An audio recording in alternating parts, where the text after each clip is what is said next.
everybody, Dr. Rafich here from Vet Triage. We are going through this issue of JAVMA. It's from May 1st, 2014, and we are going to tackle the ECG of the month.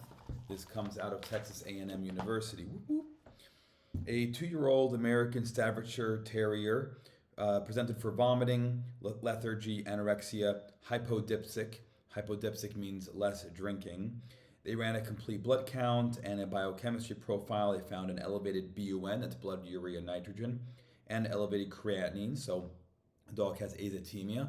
Azotemia means there's an increase in nitrogenous compounds within the bloodstream, and that typically is evaluated on blood work with a BUN and creatinine. And then don't forget, of course, with azotemia, there's pre-renal, renal, or post-renal causes of it, and you could have more than one cause of azotemia. The vet also performed a barium study with abdominal radiographs, which were unremarkable. They were treated prophylactically with intravenous fluid therapy, antiemetic, antimicrobials. The dog was found to be bradycardic with a heart rate of 30 beats per minute. Yikes. The dog was obtundant, unable to stand, severely hypothermic, 96.6 degrees Fahrenheit, pale and tacky mucous membranes. The blood work then also that was repeated because the initial blood work didn't have electrolytes. So then the next hospital, which is Texas A&M, performed electrolytes. They found hyperkalemia at 6.17 millimoles per liter, hyponatremia, hypochloremia. They performed an ECG. They found complete atrioventricular block. The atrial rate was 100 beats per minute and regular. Meanwhile, the ventricular rate was 30 beats per minute and regular. The P wave amplitude was 0.1 millivolts, and normal should be 0.4 or less. And the duration was 80 milliseconds, which should be 40 milliseconds or less. So again, with these ECGs, it's going to be hard for me to, because I'm not proficient in them either. But I think you can appreciate in that strip, you only see a bunch of P waves with with intermittent QRS waves. So that's even I could figure out that's atrioventricular block or high degree heart block. The QRS morphology was consistent and had a supraventricular origin on the basis of a mostly positive orientation in lead 2, an R wave amplitude of 0.9 millivolts, and normal should be 3 millivolts or less, and a QRS complex duration of 60 milliseconds, which should be 60 milliseconds or less for normal. There was a complete dissociation of P waves and QRS complexes. That's what we're seeing there with all the P waves and with no associated QRS. So complete or third degree atrioventricular block was diagnosed. They gave the dog atropine sulfate, and with ECG monitoring, within 2 minutes, the dog became a high-grade second degree atrioventricular block, so improvements, with variable conduction ratios, including brief periods of 1-to-1 conduction with severe PR interval prolongation. The PR interval duration was 420 milliseconds, and normally it should be 60 to 130 milliseconds. The maximum ventricular response rate following atropine was 90 beats per minute, and the maximum instantaneous rate was 167 beats per minute.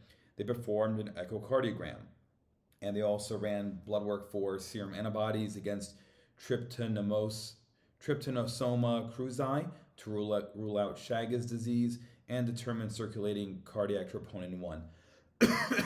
2 view thoracic radiographs found microcardia. Microcardia is usually due to hypovolemia, which is different than dehydration.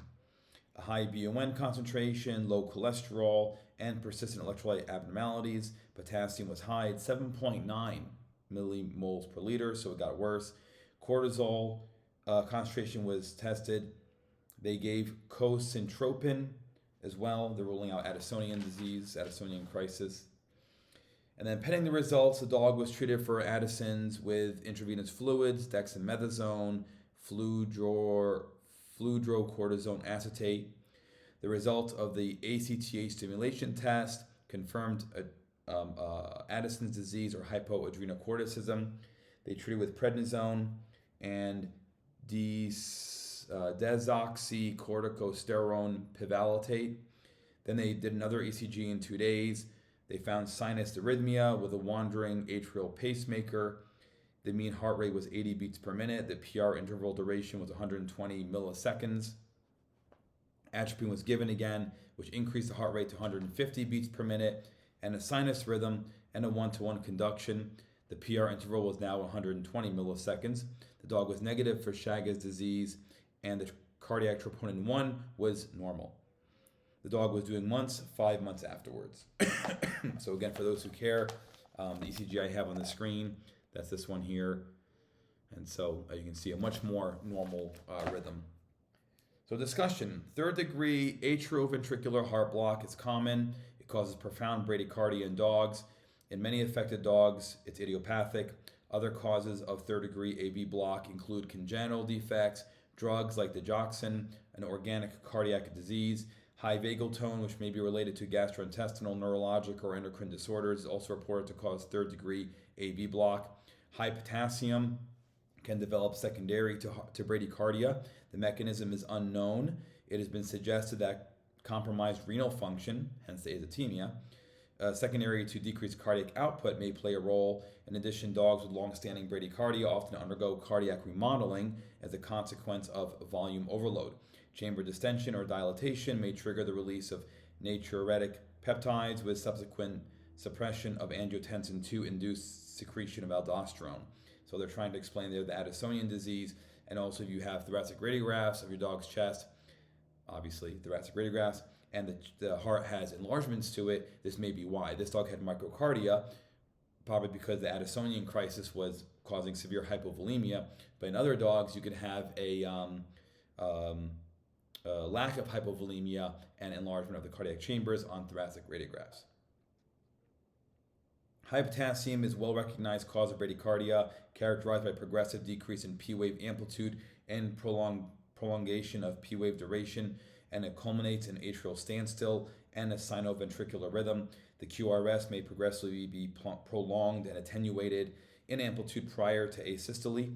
T-wave changes include tenting and prolongation. P-wave changes represent the first changes found on ECG with high potassium, but the presence and extent of ECG abnormalities are variable among patients and cannot be predicted on the basis of severity of hyperkalemia. Despite substantial hyperkalemia, at the referral evaluation, this dog was reported to have P-waves, but they were increased in duration, and both P-wave and QRS complex amplitudes were relatively low.